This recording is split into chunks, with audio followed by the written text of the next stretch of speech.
దేశంలోనే తొలిసారిగా రైతుల కోసం రైతు బంధు పథకాన్ని ప్రవేశపెట్టి ఏడాదికి ఎకరాకు 10,000 పెట్టుబడి సాయాన్ని అందించారు. అనుకోని పరిస్థితుల్లో ఆ రైతు చనిపోతే ఆ కుటుంబాన్ని అండగా ఉండేందుకు రైతు బీమా కింద 5 లక్షలు అందించారు. ఆడపిల్లల పెళ్లిలు చేసేందుకు భారం అవుతున్న ఈ రోజుల్లో ఆడపిల్లల పెళ్లిలకు కళ్యాణ లక్ష్మి కింద ₹1,16,000 ఇచ్చి వారికి అన్నలా అయ్యాడు. అమ్మాతాతలకు 200 ఉన్న పెన్షన్ 2,000 చేసి వారికి పెద్ద కొడుకు అయ్యాడు. కరువు కాటకాలతో ఉన్న తెలంగాణలో కాళేశ్వరం ప్రాజెక్టు కట్టి బీడు భూములను సాగు భూములుగా మార్చాడు.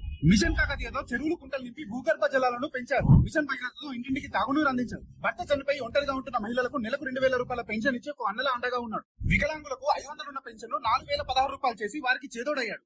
కరెంటు కోతలకు కేర్ ఆఫ్ అడ్రస్ ఉన్న తెలంగాణలో 24 గంటల కరెంట్ ఇచ్చి ఆ కోతలకు స్వస్తి పలికాడు. ఎక్కడ చూసినా ఎడారిగా ఉన్న తెలంగాణలో హరితారం పేరుతో చెట్లను నాటి పచ్చని మాగాడి చేశారు. నీ భాష ఏంది, నీ యాస ఏందని హేళన చేసిన రోజుల నుంచి ఈ రోజు ఆ భాషనే ఆ యాసనే ఒక ట్రెండ్ గా చేశారు కేసీఆర్. ఇలా చెప్పుకుంటూ పోతే ఆయన పాలనలో వలసలు తగ్గాయి, భూమి ధరలు ఆకాశానికి ఇచ్చిన వేసి తలసరి ఆదాయం పెరిగింది, ఐటీ రంగంలో యువతకు ఉపాధి అవకాశాలు పెరిగాయి, వరి ఉత్పత్తి పెరిగింది, ఫ్లోరైడ్ నిలంగా ఉన్న నల్గొండ ఇప్పుడు సిల్లుకొండ అయింది. కంటి వెలుగుతో ఎంతో మంది కంటి చూపు మెరుగుపడింది.